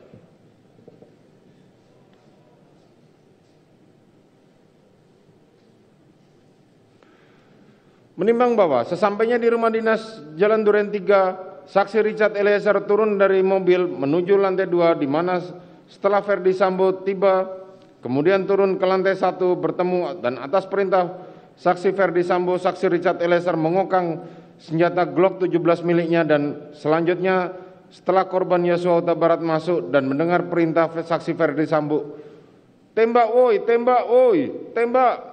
Saksi Richard Eliezer menembakkan senjatanya 3-4 kali ke arah korban Yosua Huta Barat sehingga korban oleng dan terhempas tertelungkup yang dilanjutkan penembakan oleh saksi Ferdi Sambo. Menimbang bahwa sebagaimana telah ternyata saksi Putri Chandrawati juga mengetahui serta menghendaki korban Yosua Huta Barat dihilangkan nyawanya sejak sudah di rumah Saguling di mana saksi Ferdi Sambo berbicara dengan saksi Richard Eliezer bahkan ketika saksi Richard Eliezer menambah peluru dengan magazin Glock 17 miliknya termasuk telah berangkat ke Duren 3 dengan alasan isolasi sehingga korban Yosua Huta Barat juga ikut berangkat dan kemudian setelah sampai di rumah dinas Duren 3 saksi Putri Chandrawati masuk ke kamar ganti pakaian tidur dan menangis padahal tindakan tersebut saksi Putri Chandrawati lakukan hanyalah pura-pura belaka menunggu korban Yosua Huta Barat dihilangkan nyawanya. Menimbang bahwa mengenai keterangan saksi Putri Chandrawati yang menyatakan tidak mengetahui apa yang terjadi karena saksi Putri Chandrawati di kamar sangatlah bertentangan dengan akal sehat. Karena seharusnya meskipun di kamar saksi Putri Chandrawati mendengar teriakan suaminya saksi Ferdi Sambo yang ditujukan kepada korban Yosua Huta Barat. Dan setelah teriakan terdengar suara tembakan tentulah saksi Putri Chandrawati telah menyadari setidak-tidaknya mengetahui suara tembakan dari senjata Richard Eliezer.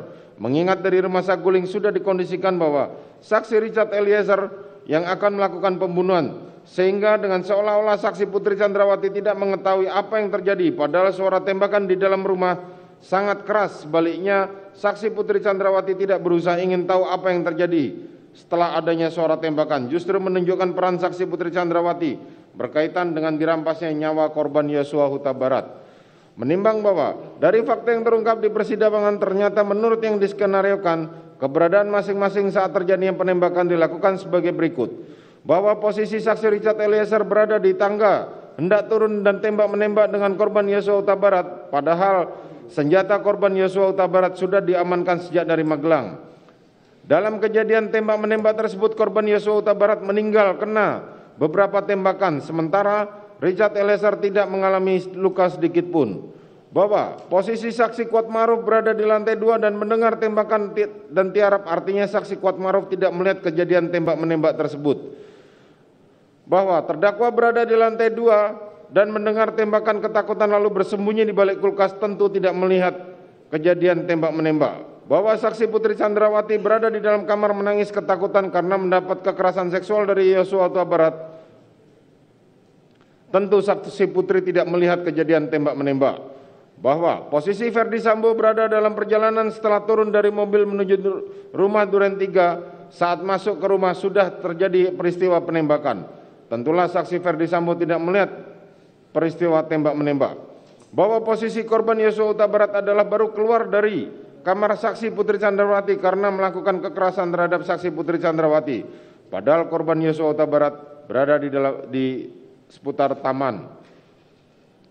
Menimbang bahwa jika skenario sebagaimana diuraikan tersebut di atas benar-benar dijadikan sebagai suatu kejadian dalam mengungkap kasus ini, maka yang paling bertanggung jawab adalah peristiwa tersebut tentulah saksi Richard Eliezer.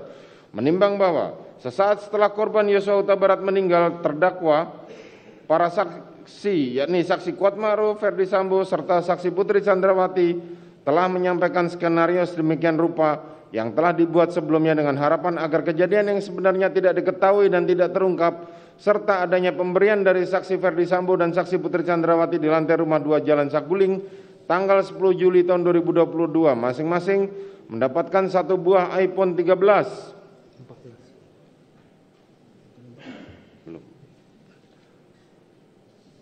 kepada saksi Richard Eliezer, saksi Kuat Ma'ruf dan terdakwa, serta pemberian uang masing-masing 500 juta kepada terdakwa dan saksi Kuat Ma'ruf, serta 1 miliar kepada saksi Richard Eliezer.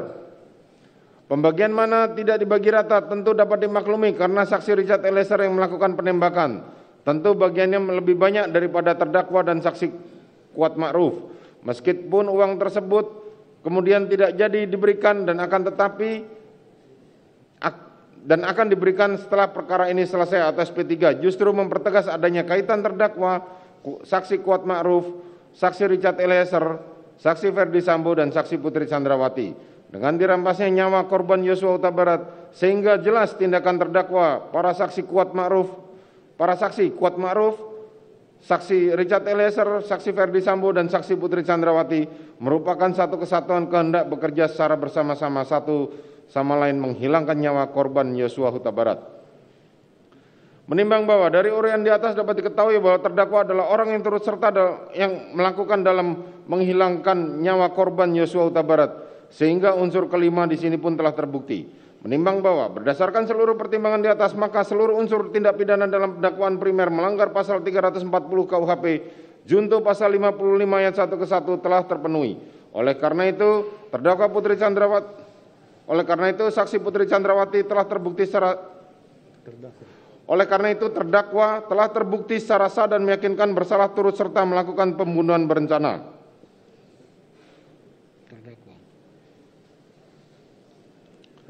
Menimbang bahwa dengan telah terbuktinya terdakwa melakukan tindak pidana sebagaimana dakwaan primer, maka terhadap dakwaan subsidiar tidak perlu dipertimbangkan lagi. Menimbang bahwa penasihat hukum terdakwa dalam nota pembelaannya telah mengemukakan hal-hal sebagai berikut. Bahwa terdakwa Ricky Rizal menjalankan perintah yang sah dalam menerima perintah positif dari atasannya, bukanlah perbuatan melawan hukum. Perbuatan terdakwa Ricky Rizal tidak termasuk dalam kategori mewujudkan tindak pidana dimaksud.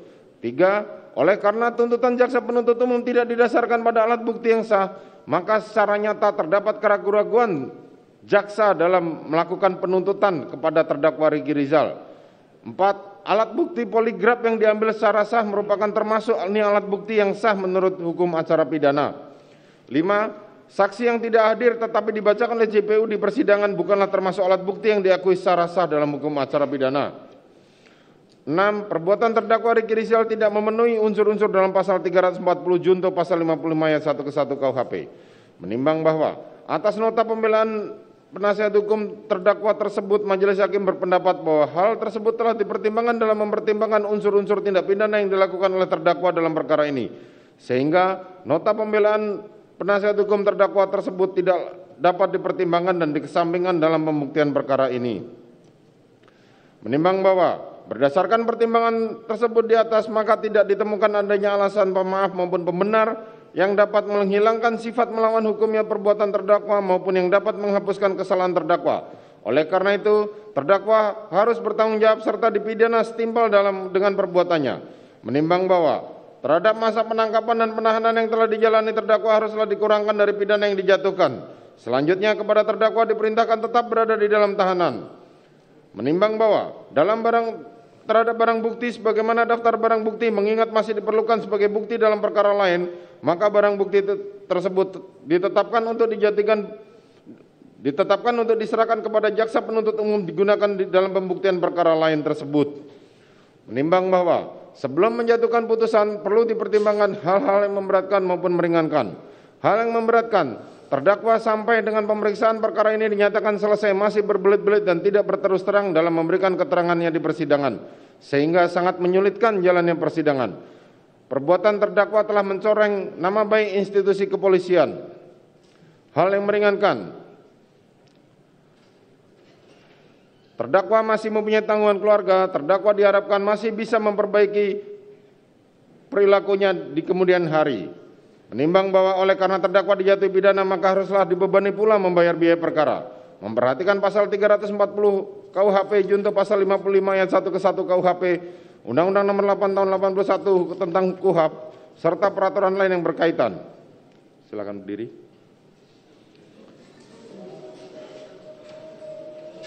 Mengadili.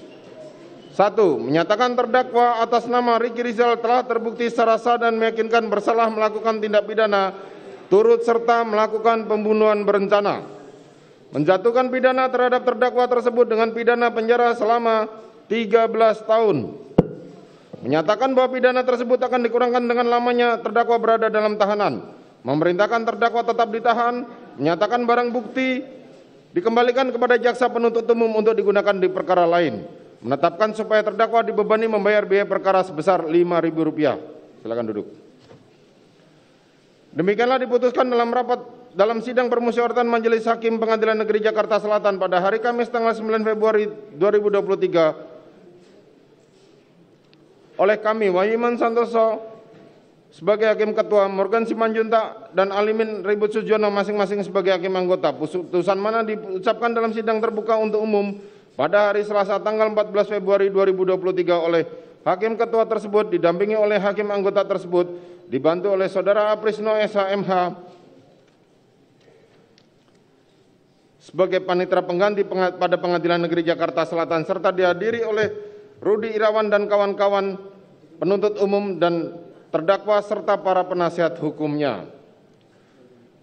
Demikianlah putusan ini telah kami bacakan dan kepada para pihak baik jaksa penuntut umum maupun terdakwa maupun penasihat hukum yang mempunyai hak untuk menyatakan upaya hukum yakni banding, menerima atau pikir-pikir. Demikian sidang perkara nomor 799 Pit B 2022 atas nama terdakwa Ricky Rizal dinyatakan ditutup.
Terima kasih sudah nonton.